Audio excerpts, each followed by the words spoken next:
पर हम भागे घूम रहे हैं इच्छाओं की पूर्ति के लिए।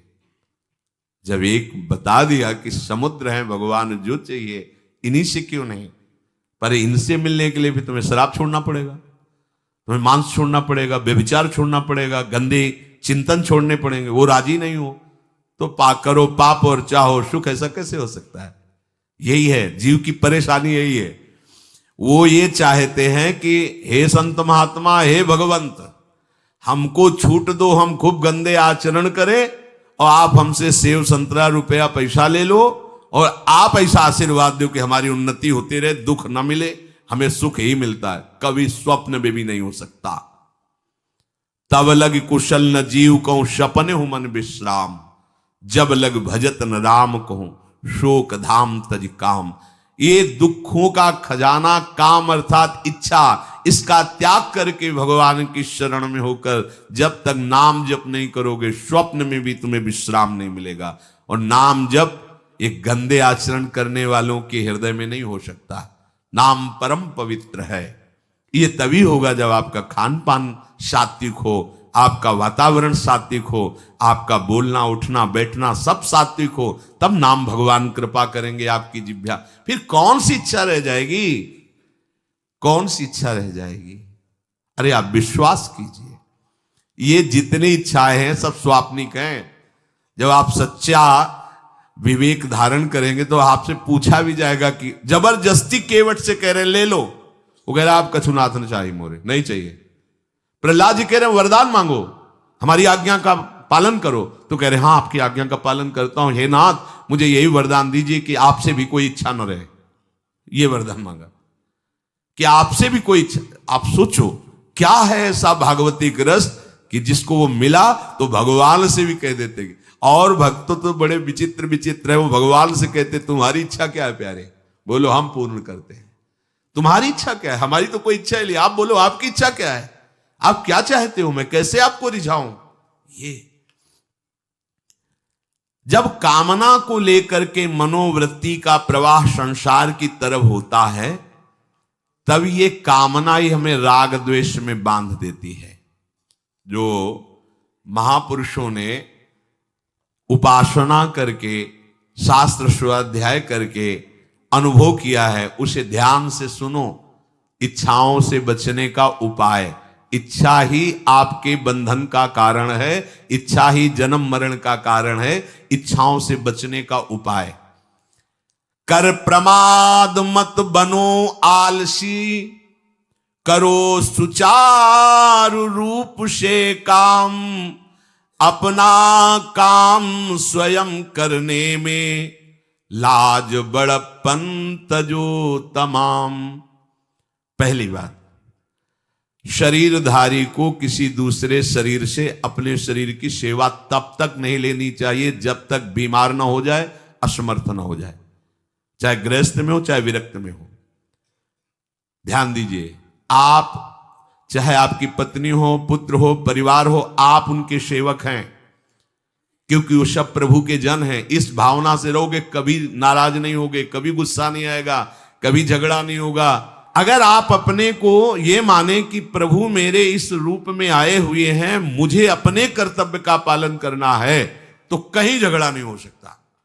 तुम जो कर रहे हो तुम्हारा कर्तव्य, हमारा कर्तव्य है कि हम पति पुत्र परिवार आदि जो भी है, ये हमारे भगवान का स्वरूप है। मैं आप समझो वही भगवत साक्षात्कार, पर ऐसा कौन मानता है? अच्छा, साधु वेश में ये जरूर सावधानी रखनी चाहिए। ध्यान देकर सुनिए, जब तक आपका शरीर स्वस्थ है, आप किसी से किसी भी प्रकार की सेवा स्वीकार न करें। भिक्षान्न के सिवा कोई भी सेवा स्वीकार न करें। अपने शरीर की सेवा तब तक करें जब तक आपका शरीर असमर्थ नहीं हो जाता। असमर्थ हो गए तो फिर हरि ही करें आकर स्वयं, या किसी को भेज दें, उनके बस की बात है। देखो माधवदास बाबा की लंगोटी स्वयं श्री ठाकुर जी महाराज धो रहे हैं। तब तक हमने अपने बड़े संतों को देखा है, बिल्कुल किसी भी तरह की कोई सेवा नहीं स्वीकार करते। अपनी दिनचर्या अपने हाथ से अपने शरीर की पूरी। आपको क्या हो गया है? आप भी वैसे ही चलो जैसे गुरुजन चले हैं, भिक्षान्न के सिवा। आप अपनी किसी भी तरह की सेवा किसी से मत करवाइए। आप देखो इच्छाओं का दमन होना शुरू हो जाएगा, यहीं से इच्छाओं का दमन शुरू हो जाता है। आप सच्ची मानिए, ये जो आप शरीर सुख की आकांक्षा से दूसरे से सुख लेने की इच्छा करते हैं, यही तुम्हारे बंधन का कारण है, यही तुम्हारी दुर्गति, यही तुम्हारी कमजोरी है। जब तक शरीर स्वस्थ रहे किसी से किसी भी तरह की सेवा मत लो, और अधिक से अधिक सेवा करने का भाव रखो। सुधार, हमें सेवा करना है, सेवा लेना नहीं है। जब तक सेव्य का साक्षात्कार ना हो जाए या शरीर असमर्थ ना हो जाए, तब तक ये नियम दृढ़ रखना चाहिए। गुरुजनों को भी देखा, श्री जी की सेवा कर दो, रसोई के से बाहर, शरीर सेवा में कभी भी नहीं। कभी धोखे से ऐसे वस्त्र आदि रह गए और महाराज जी अनुपस्थित, धो के जल्दी से फैला दिया तो भी डांट लगी, ऐसा क्यों किया? नहीं रखे थे महाराज जी, हमने ऐसा कर दिया। नहीं, जब तक हम कहें नहीं तब तक नहीं। आज भी सरकार अपने ही हाथ से श्री जी को भोग लगा के ही, सब हैं पर वो अपने ही हाथ से 2 रोटी भोग बना के। देखो बुजुर्ग संतों को, बड़े महापुरुषों को हमने देखा है, अपने शरीर, जब तक शरीर में सामर्थ्य है तब तक, ये महापुरुषों का आदेश है, अपना काम स्वयं करने में लाज बड़प्पन तजो तमाम। अपना काम करने के लिए आप किसी को भी आदेश मत करें, किसी की भी सेवा स्वीकार न करें। हाँ, हमें भूख लगेगी तो रोटी मांग लेंगे जाकर के, क्या जरूरत है हमें किसी की सेवा स्वीकार करने की? मांगो, खाओ, खूब भजन करो, सत्संग करो, कम खर्चे वाला जीवन रखो। जरूरत क्या है? जो जरूरत है गली चलते दे देंगे भगवान, विश्वास करो, गली चलते दे देंगे। विरक्त गृहस्थ धर्म पूर्वक कमाओ, जितनी आवश्यकता प्रभु दे देंगे। ऐसा कोई त्रिभुवन में नहीं जिसकी आवश्यकता की पूर्ति न होती हो। अनावश्यक तुम्हारी मांगे जो हैं वही तुम्हें दुख दे रही हैं। आवश्यक व्यवस्था सबको भगवान दिए हुए हैं, अनावश्यक मांग के लिए तुम्हें फिर फंसना होगा। ये तुम्हारी अनावश्यक मांगे हैं, ये हो जाए, वो हो जाए, वो जो आपको जीवन जीने के लिए जरूरी है, धर्म पालन के लिए जरूरी, वो बिना मांगे भगवान दे रहे हैं सबको। देख लो। हाँ, आप कि भाई हमको उस परिकर में रहना है, उस कोर्ट से रहना है, वो सब VIP, तो हमको भी उस कोर्ट का, ये मांगे हैं तुम्हारी।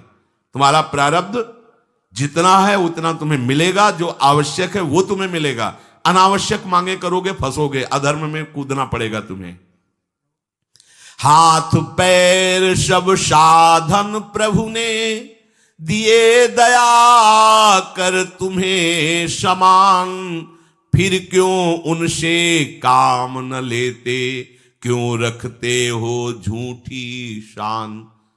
तुम्हारी सेवा के लिए तुम्हारे पास हाथ है, तुम्हारे चरण है, तुम्हें बुद्धि दी है, दूसरे से क्यों सेवा स्वीकार करते हो? प्रभु ने दया करके उद्धार के लिए तुम्हारे पास पूरी सामग्री दे दी, उसका प्रयोग करो। तन मन दोनों का हित करता, निश्चय शारीरिक श्रम युक्त।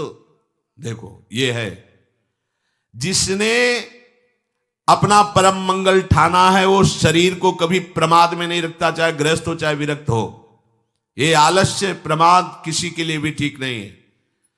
नियत समय तक सो जाओ, इसके बाद खूब मेहनत करो, चाहे गृहस्थ हो चाहे विरक्त।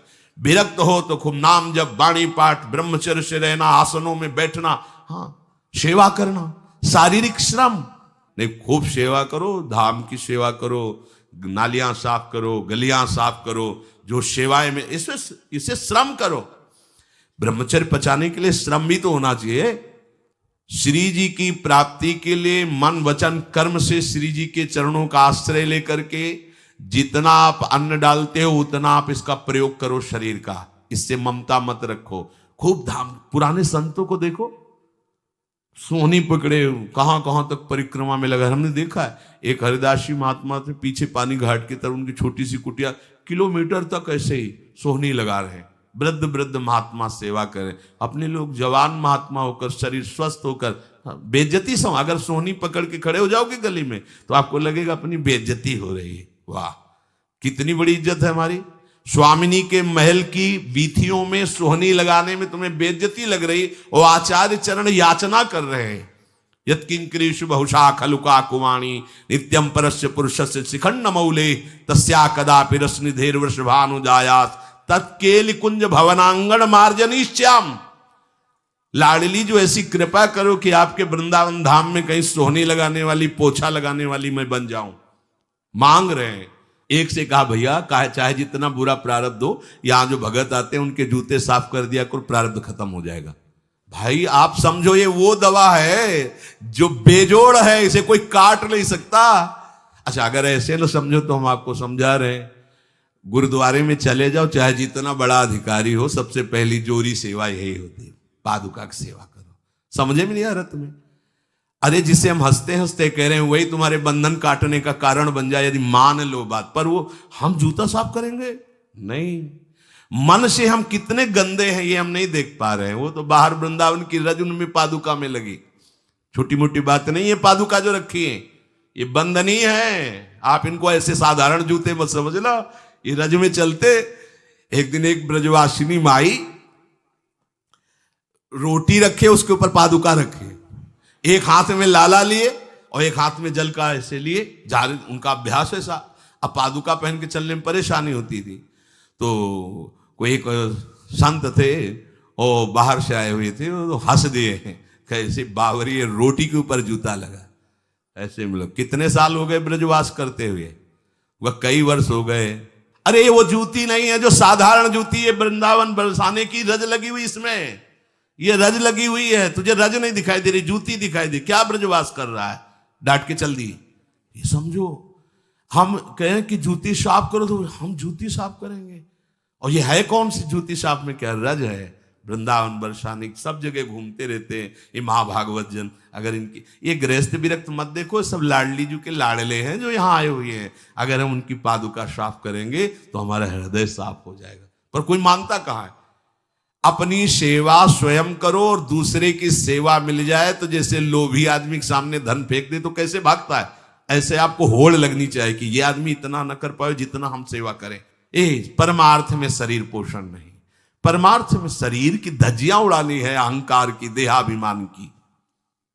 राखे अपने को सदा भगवत सुमिरन लीन, सुने न जग के दोष गुण, करे न चित्त मलिन।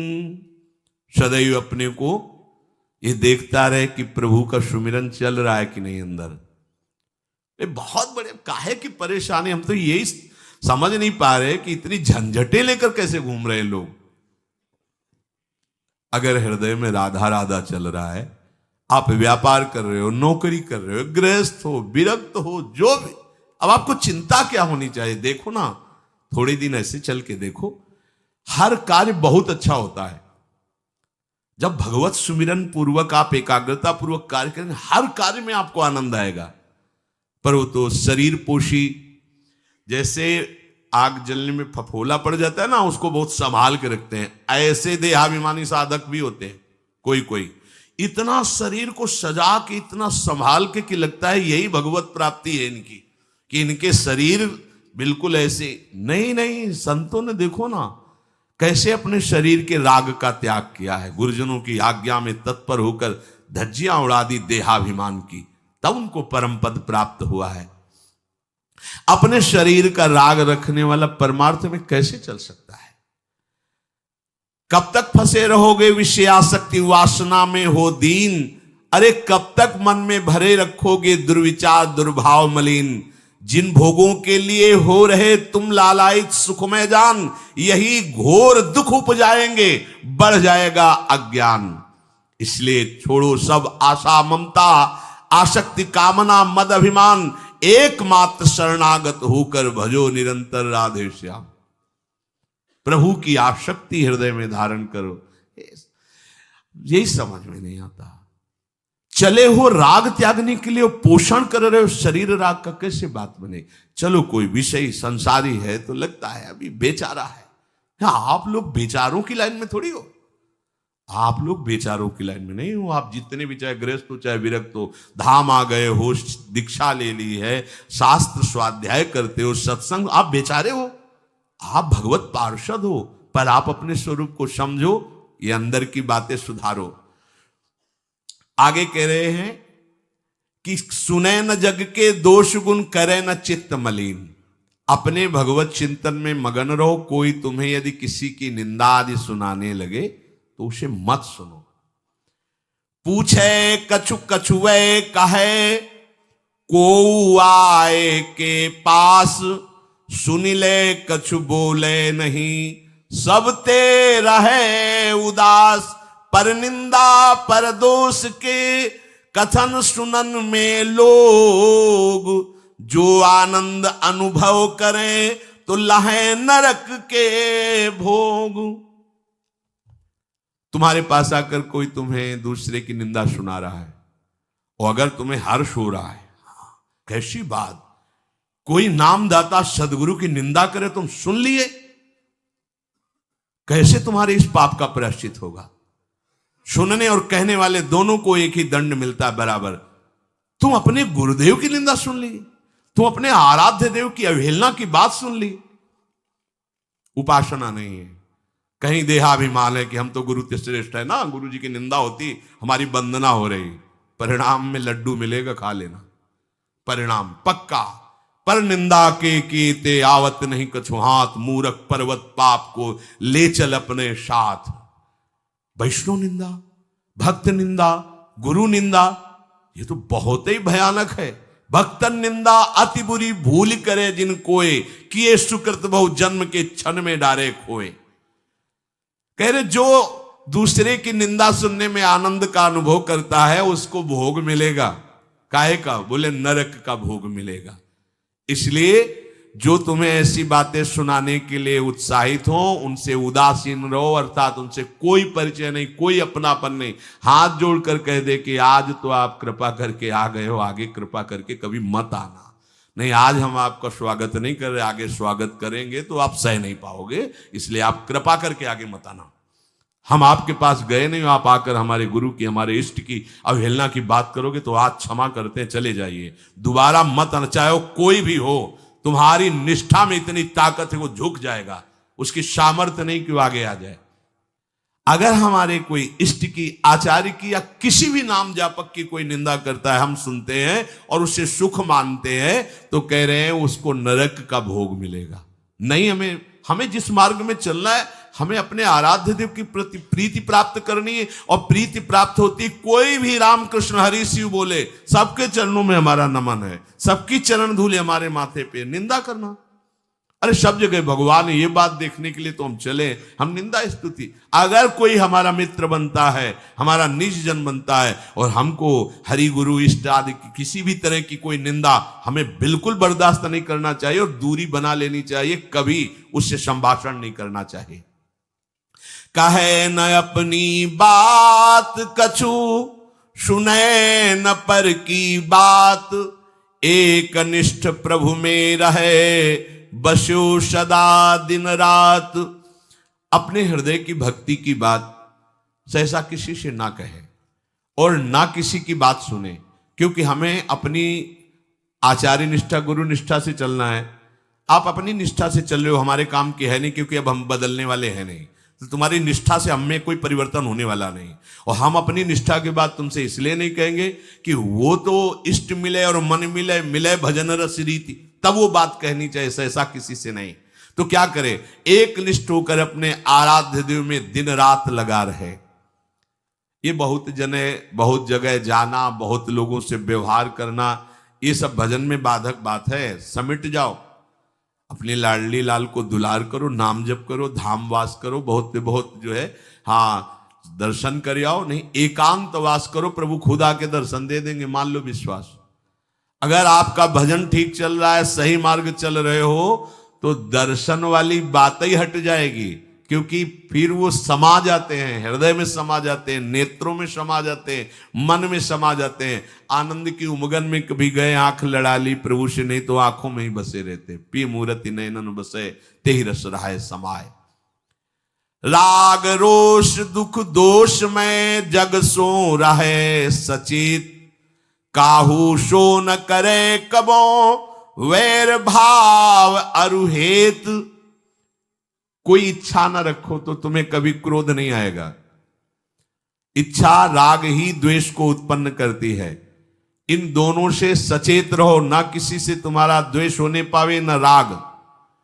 कभी किसी से किसी भी तरह अगर झगड़े का लड़ाई का अवसर आता है तो हाथ जोड़कर निकल जाओ, झगड़ा मत करो। उससे ये होगा कि आपकी वृत्ति बच जाएगी, नहीं तो वृत्ति द्वेष पूर्वक बार बार उसका चिंतन करेगी जब भजन में बैठोगे, और उसके प्रति अशांति जलन पैदा हो जाएगी। सब सो न्यारो होई रहे पर खारो हु नहीं होए, सबकी सब कुछ सहे नीति वो प्रभु को प्यारो होए। समझो बात, सबसे अलग रहो, किसी से अपना मन मत मिलाओ, केवल मन नाम से मिलाओ, प्रभु से मिलाओ, गुरुवाणी से मिलाओ। पर किसी का अपमान मत करो, किसी के लिए ऐसा कड़ुआ वचन मत बोलो कि उसके हृदय मंदिर में बैठे भगवान हैं, उसका हृदय दुखी हो जाए। सबकी सब कुछ सह लेता है जो कोई, वही प्रभु का प्यारा होता है। करे न जग चर्चा कबों, रहे सदा चुपचाप, रही इंकित निज भजय प्रभुता को सेवें आप। जो जगत की